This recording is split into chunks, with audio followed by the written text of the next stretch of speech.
Hey, what's up everybody? BDO44 coming at you with another video. Alright, so I hear that the Knicks, the Nets, the Suns, and the Jazz are trying to come together to make something happen. Of course, you know, the big pieces on both sides with Brooklyn having KD trying to get to Phoenix, and of course, Donovan to the Knicks. I tried the trade tracker, and I came up with two trades that did work, but I accidentally X'd out of the first one while I was writing it down, so I only got half of it as I was writing it down. And the other one I got was so bad of a trade that I just didn't feel like it was good enough to bring to you guys. It had stuff that didn't make any sense in order to make the numbers work. So in other words, they're going to have to work really, really hard to make the numbers work. And it doesn't seem to be something that is very easily done. Now, you could switch and swap and do all kinds of different things. But the problem with the Phoenix Suns is that most of the moves you make that seem like they work, you have to remove salary from the incoming value of the Suns. In other words, they can't take on Kevin Durant's value without giving up a significant amount of salary, more than other teams based on their circumstances with the luxury tax. So it just doesn't make any sense for him to try to get to Phoenix for Phoenix. They already got luxury tax issues, and this is going to put them in a much more difficult space in that regard. I don't know, but you know what I came up with was basically deals centered around Julius Randle headed to Utah. That made it work. RJ Barrett headed to the Nets, believe it or not. So that's what would be really interesting. You'd have players that would be swapping into places that you wouldn't expect to see them go amongst those four teams in order to make the salaries work. So like, even though you see the Utah Jazz trying to make a deal with the Brooklyn Nets, what you end up seeing is Knicks youngsters going to the Nets, Utah taking salary from different places. I think, and in order to make it work, you gotta have teams that are taking back the good guys, also taking back salary. Kind of, it's weird. Like Mike Conley is gonna have to kind of be moved, I think, from the Utah Jazz because he makes $22 million, so he'll probably be involved in that. And then you look at like Patrick Beverley's expiring contract. He's on a pretty serious amount. I didn't realize he was making that much for 1 year, like $12 million or something for 1 year. So you can move that as well. So like you can see a situation where Patrick Beverley ends up a net, RJ Barrett ends up a net, or Mikal Bridges ends up a net. It's a lot of stuff like that could end up happening because of this 4-team deal. So I'm really intrigued to see if these teams pull it off, because you can see something like Mikal Bridges going to Utah. There's a lot of weird stuff that has to happen in order for the numbers to work amongst those four teams. So it's not going to be any conventional stuff making sense. Like, for example, in the second trade that I had, Obi Toppin and Julius Randle were both going to Utah. Like, in order to make the numbers work. Like RJ Barrett and Miles Bridges, Mikal Bridges, rather, are going to be teammates in Brooklyn. It's this weird stuff that has to happen there in order for this trade to really work. So what I see end up happening is going to be some variation of the team that takes back KD, which is Phoenix, obviously, is going to have to find a way to maneuver Jay Crowder off the books. They're going to have to get Dario Saric off the books. They're going to have to get possibly going to have to move players they don't want to move, like Cam Johnson and Mikal Bridges are probably going to be involved in this deal to make the salaries match up, to make it make sense for other teams to do a deal. Utah's probably taking back the majority of the picks, because what they have, even though they're giving up Donovan Mitchell, the best thing that they can do for themselves to get those bad contracts out of there, rather than to match the salary any other way. I think what benefits Utah is to move on from Conley and move on from, as I said, Patrick Beverley. So it's like whatever they take back should not necessarily be players in theory if they're trying to tank, if they're trying to set their timeline, reset it entirely.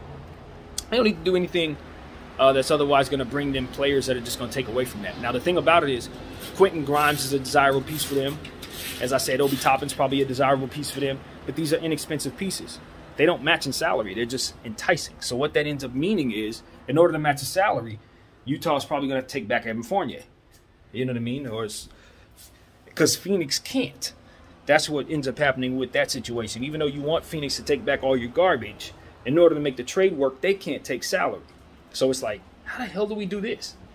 That's where it really becomes a problem. So I just don't know. I guess it's doable, but you just have to really, really get tricky with the picks to make it make sense. Like if I'm taking back Fournier, I want 3 picks for that. If I'm taking back Cam Payne, you know, maybe that's considered a discount basically because he's a 4-year, $9 million. I don't know how you look at that, but like he's thrown in, you know, players like that. You see situations like Bogdanovich, for example. He may have to get tossed to one of the New York teams in a trade like this in order to make the numbers make sense.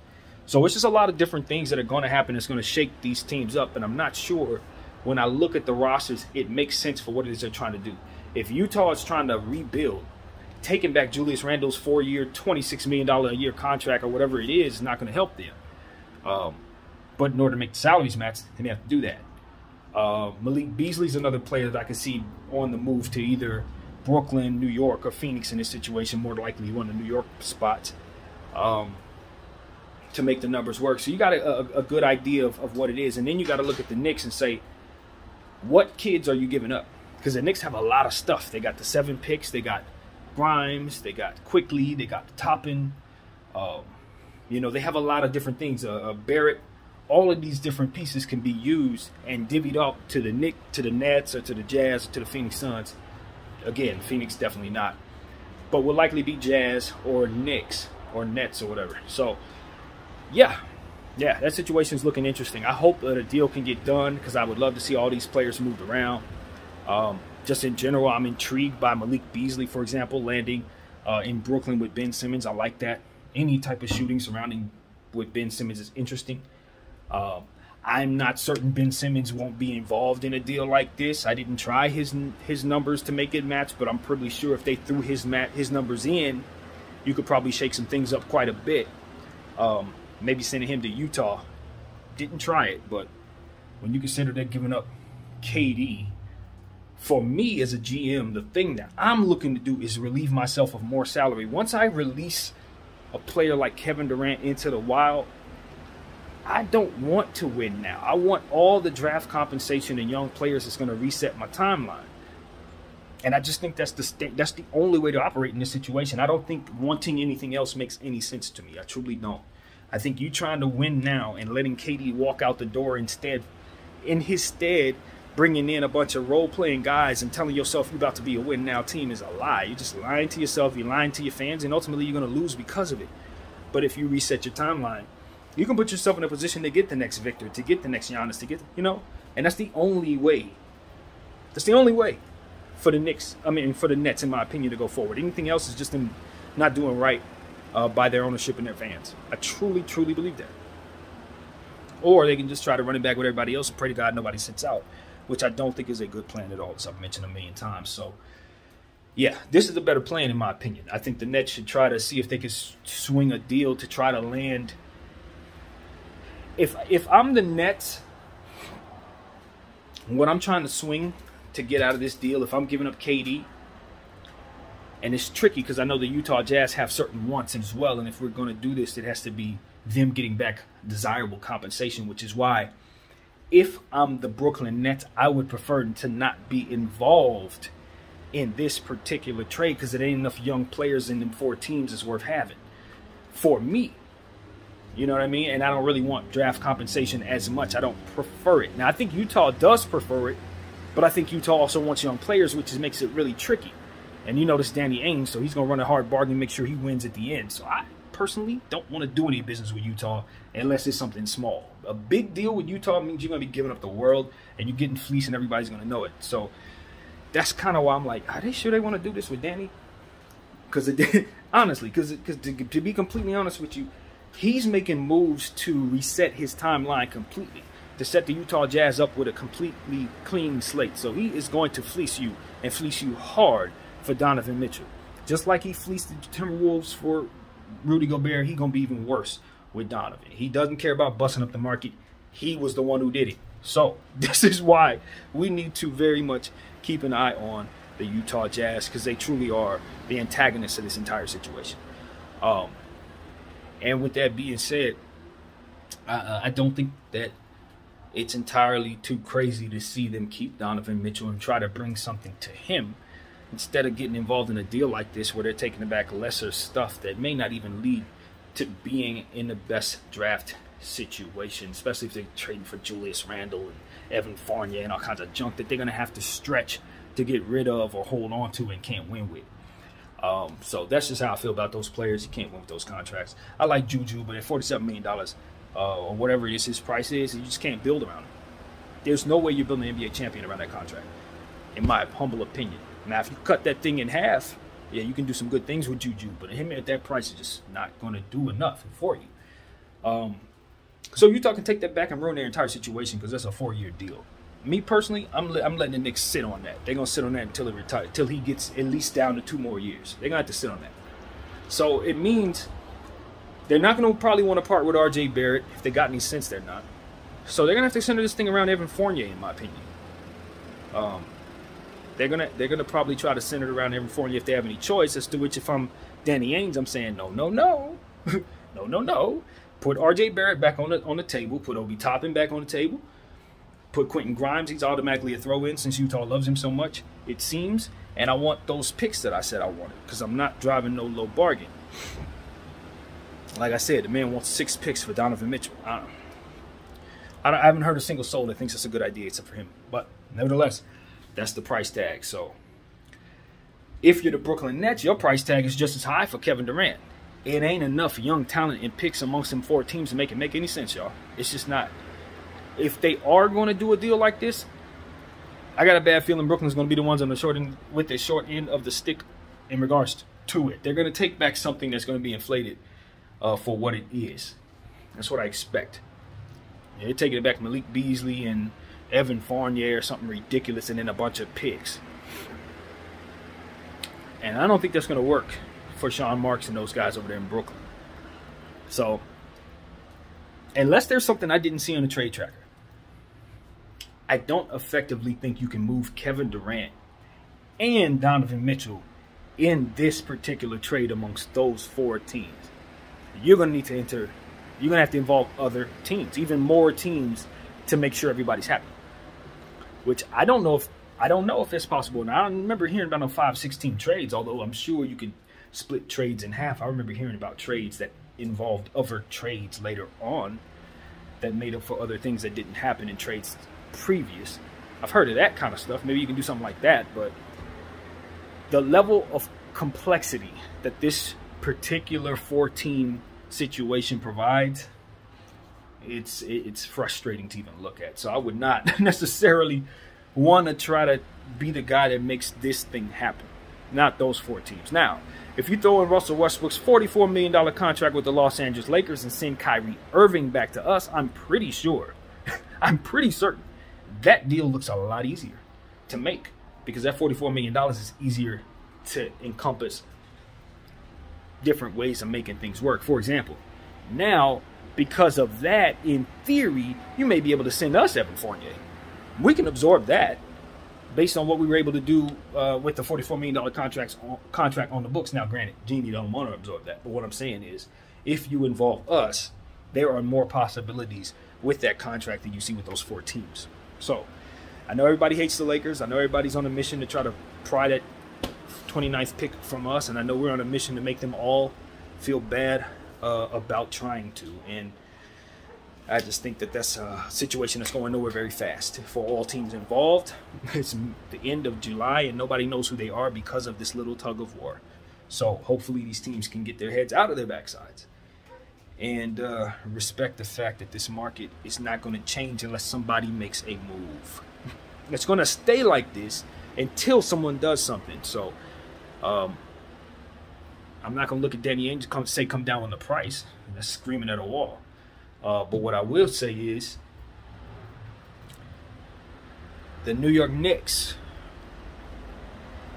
they're going to have to do something they don't want to do in order to get Donovan Mitchell. I don't know what it is, but looking at that trade tracker, it's going to probably be either giving up R.J. Barrett, Quentin Grimes, Obi Toppin quickly, and all those guys, all of them, and picks just to get Donovan in to make that 4-team situation happy, or they're going to have to take back some salary. that makes this situation entirely unfun for them. That's what I see there. And in Brooklyn, on the other hand, they too are probably going to get the short end of the stick if they involve themselves in this deal. Because from what I saw, they are too going to have to take back some salary. They don't want to take back in order to make the numbers work. Draft compensation split up between those two teams. Maybe that's somebody's goal. Somebody's goal in this foursome is to try to split the value of what it is they're going to have to pay. And if they dilute themselves by bringing in these particular teams, they'll probably be able to pull that off. That's what this looks like to me. Because these teams don't really... Like, Utah don't have anything that I want outside of the draft compensation that they just picked up for, you know, everything that they already had. Like, for Rudy Gobert, rather. So they got all kinds of draft compensation. But if I want young players, they got nothing for me. Phoenix, they don't have no young talent. I look at the Phoenix Suns and everything they have is win now or nothing. They don't have any young talent. Like, it's really interesting to me. We look at these teams and we say, wow, they're so developed. Oh, they got this talent. But when you look after their stars, they don't have nothing. Like, they don't have nothing. And I look and I say, my Laker team, I'm like, you know, we're an optical illusion because here we are picking up players that nobody's excited about. And then you look behind them and you see a bunch of guys we're super excited about. Guys that you don't know we have that we know we have. It's crazy great. Like McCoy and 40 Jones and Huff. Like these, you know, when you talk about the Lakers, you're not thinking about these guys. But the fans who are paying attention to our team, we know those are going to be role players that you're going to see a lot, probably in the second half of the season and the beginning of next. So it's like, we know what we have. And so it's kind of crazy to me how people seem to think different things about the Lakers as it pertains to what we have based on what it is they see. And then versus the Phoenix Suns, you look at it, you say, oh, Phoenix is so good. How? After their stars, they have nothing. You look after them first 6 or 7 players, you're looking at a bunch of stuff that ain't worth talking about, to be utterly honest with you. No upside, nowhere outside of the stars that they're paying. So, yeah, don't see much there that I really, really like under the surface. Brooklyn, same thing. You've heard me talk ad nauseum about that situation and how I don't see a whole lot there. But they're getting better, though. They picked up a guy that I like named Sharp. I'm starting to learn about Deron Sharp. He's pretty good, so... They are turning the corner there, I believe, starting now. So hopefully this means over 2, 3, 4 years we can start talking about the Brooklyn Nets and the young players that they're starting to accumulate. But that's what I'm seeing here. It's not enough emphasis being placed on the depth and the guys behind the guys, the G League guys being so very good. That is always my philosophy in regards to choosing a good organization. If those guys have upside, then you can see some value. Then you can mortgage your picks and know that you can find that value elsewhere. You understand what I'm saying? But the teams that don't have that going on, you better hold on them damn picks. You're going to need them. So that's what I see there, man. I'm trying to get fans and anybody watching me to start looking at organizations for these different types of things, because that's going to ultimately tell you how good you're going to be on the floor with that team, how long you have off when you get hurt, situations such as those, how much money you're going to be asked to give back to make the team better. These things are aligned and connected. So anyway, that's what I got to say about that, man. I just wanted to come to you guys to tell you I didn't come up with nothing. That trade tracker gave me a whole lot of nothing to work with in regards to the 4 teams trying to come up together to make a deal. I want to emphasize my whole video by saying there was never any direct report stating any players specifically would be traded amongst those 4. I deduced, clearly speaking, I came to the terms that they were going to be trying to move Donovan Mitchell and Kevin Durant in these deals because of who they are and what they're trying to do as teams right now. But for all I know, these 4 teams could very well be getting together for a deal that don't have nothing to do with these superstars. Although the likelihood of that being the case is slim to hell. No, you know that ain't the case. And so, there you have it. Just want to make sure that was clear, because I ain't hear nothing that said Donovan Mitchell and Kevin Durant will be traded together in any way. So, that's what I got to say. BDF 44, and I thank you all for watching. I'm out.